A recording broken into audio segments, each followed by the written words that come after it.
Hey guys, welcome back to my channel.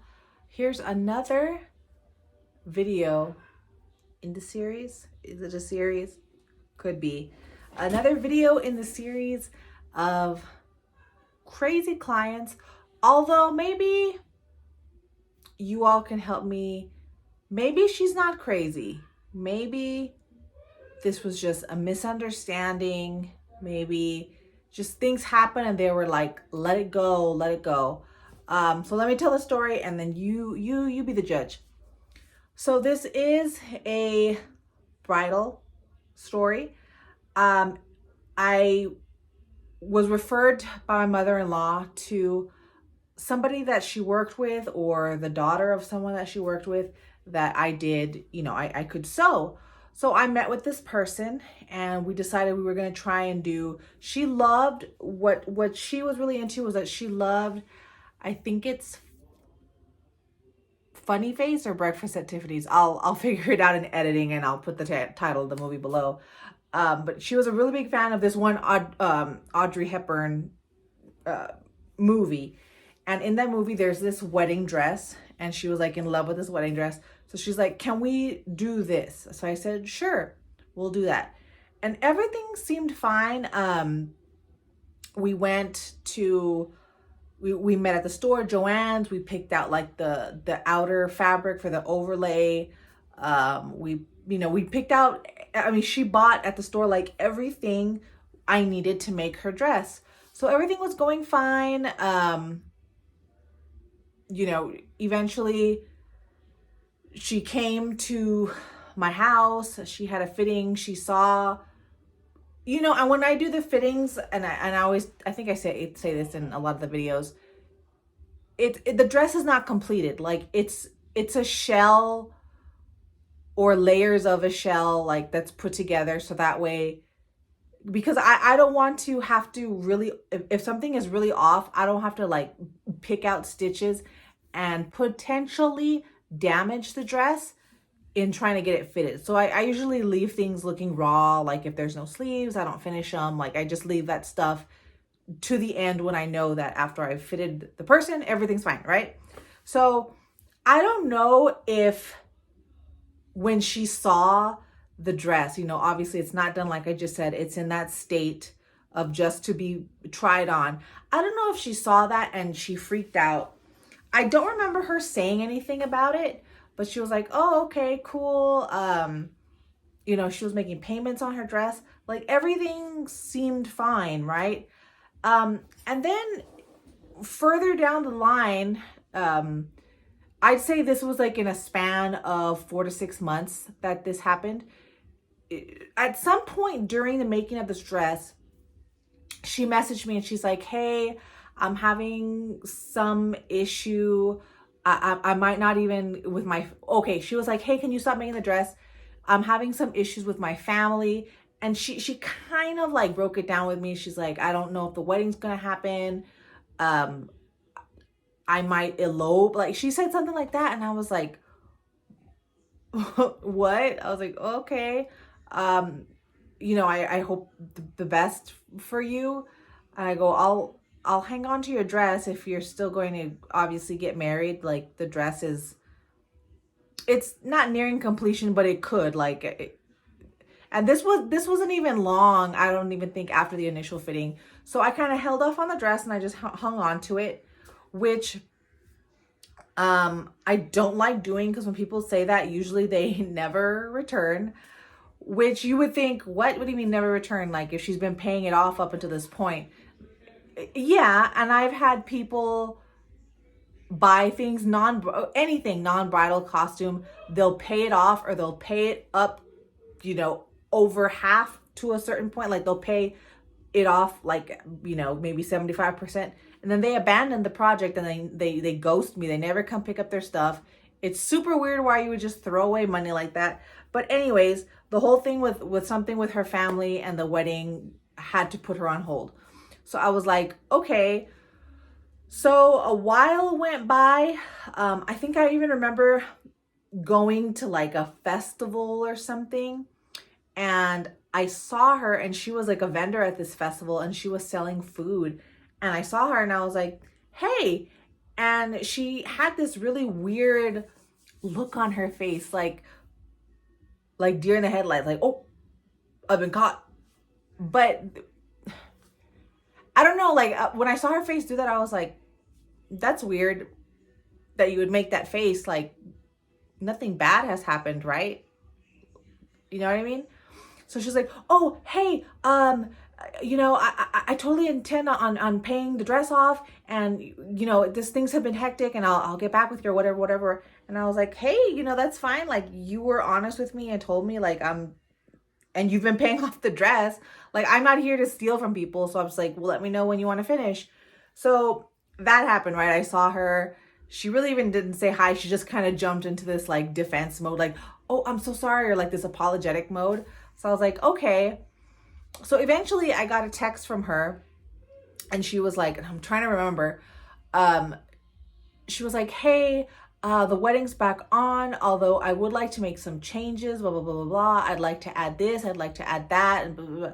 And I said, hey, these changes that you're telling me now, they weren't part of the original design. So any changes to the design of the dress that was initially agreed upon, I'm going to be adding onto your balance. These are going to be incurring charges. So she was like, oh, okay, whatever.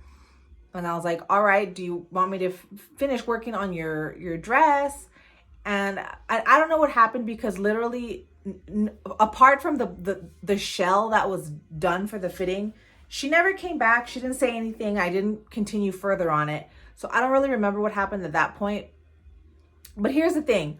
Like, she said the wedding was back on, right? So I was like, okay, well, she had like less than $100 to pay off this dress. I think she had like 60 or 65, maybe 70 at the most. It was around those numbers. And then I would ask her, I was like, hey, you need to pay off your dress so I can continue working on it or whatever. I think only because I was getting like weird vibes, like something was off, right? Even though she had done nothing wrong, I had done nothing wrong. I was just getting this weird vibe, especially when she would tell me like to pause. And that wasn't even the first time. I think she came back like twice. She was like, hey, we're going to pause on the wedding. Something's happening. Hey, the wedding's on. We're going to pause. Maybe, which is why when I saw her at that festival, she had this really surprised, like, I'm caught look in her eyes, like when I saw her.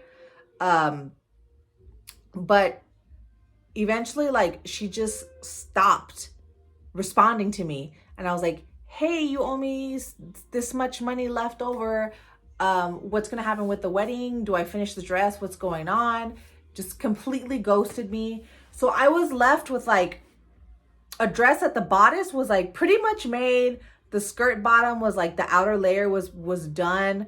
I just needed to like make the petticoat and stuff. And she had bought a petticoat like on Amazon, and she brought it to my house to try on underneath the dress.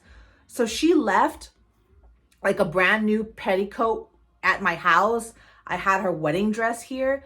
I even think I had started making a veil, or she had bought material to make the veil, which I didn't start because I was always going to just leave the veil to the last thing. But she kept telling me, okay, go on with the dress. Stop. We're going to put out the wedding. Go ahead. Stop. So it was really weird. So eventually, like down the line, maybe like 2 months passed by.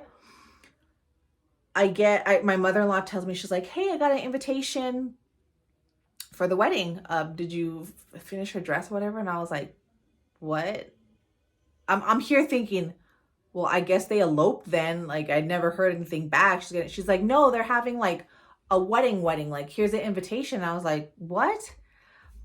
I was like, okay, whatever. And I think I reached out to her one more time asking about the dress and the unpaid balance. And again, crickets. She never got back with me. Eventually, my mother-in-law went to her wedding, and she said that she was like in some huge gown, this really pretty wedding dress. And I'm over here like with a shell of a wedding dress, like, hey. So she went from the wedding being on, the wedding being off, the wedding being on, something going on with the family. Go ahead. I want to make changes to the dress. And I told her like, there's going to be extra charges now that you've made changes. And she's, it was just so weird that people will pay things off. And here's where I'm kind of like, still to this day, trying to like figure this out. I don't know. And you know, and it's none of my business, but it's like really weird because I feel like I took someone's money and didn't give them anything, you know? It's like I stole with permission, you know what I mean? Like I can't even put into words. And of course you could just say, well, you know, you got free money, free materials, whatever. But I just found it like so strange, like how the wedding was on and off. And then she wanted to make changes. They went ahead and went on with a wedding. She had this whole new wedding dress, probably was close to $1,000 or more dollars. You know, I think my stuff is like pretty affordable. So I don't know if she saw that shell of a dress and freaked out, because this wouldn't be the first time someone freaked out over the shell or the mock-up. And I have to explain like why it looks the way it looks. But I don't know, I just found that so weird. Like she just literally gave me a couple $100 and then ghosted me. So I think it's just so strange that people will pay for stuff and then just abandon it. And I have so many things in my studio, and some stuff eventually I just throw away because people don't ever pick it up. They don't. I have a dress that I made 4 years ago for New Year's Eve for some girl, and she came for all her fittings. She paid for it 100%. And then when I finally told her, come pick up your dress, like it's done, she left me on red and never came for her dress. Never responded to me. And that was 4 years ago. Okay. Maybe even more, like 5 years ago. So I just find that strange that people will just, and again, maybe I'm not understanding. Maybe something happened where they were just like, look, you know, we could think of a million scenarios, right? Like maybe a family member was like, look, I'll buy you a new dress. There's been a mess with you trying to arrange this wedding. Let's just get it over with. We'll pay for your wedding. And then she was just kind of thinking about me like, okay, well then I'll leave that girl alone. But it's just strange not to be given an explanation, because I held on for the shell of that dress like a year. And that's just space being taken up in my studio by something that high probability, like I said, like once they tell me to stop or whatever, they never come back for it. And it's so strange to me. I guess people can just throw money away. Like it makes me feel bad, because at the end of the day, I took money and I half finished something, but I was told like, hold on, right?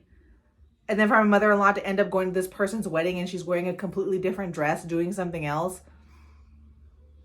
I was just like, okay, I guess there's my answer, right? Now I can do whatever I want with this dress, I guess. So you tell me, you know, we could think this could be like, you ever have those books when you're little? This could be like those books, choose your own adventure. Like, can we choose our own adventure, like our own explanation as to what happened with this wedding, why she paid 75% of this wedding dress and then ghosted it, never contacted me again, and then just ended up having a whole new wedding? Like, can we think of a possible scenario for this situation? So weird. Well, you let me know. I hope this was a entertaining story. All right, guys. Have a good day. Bye.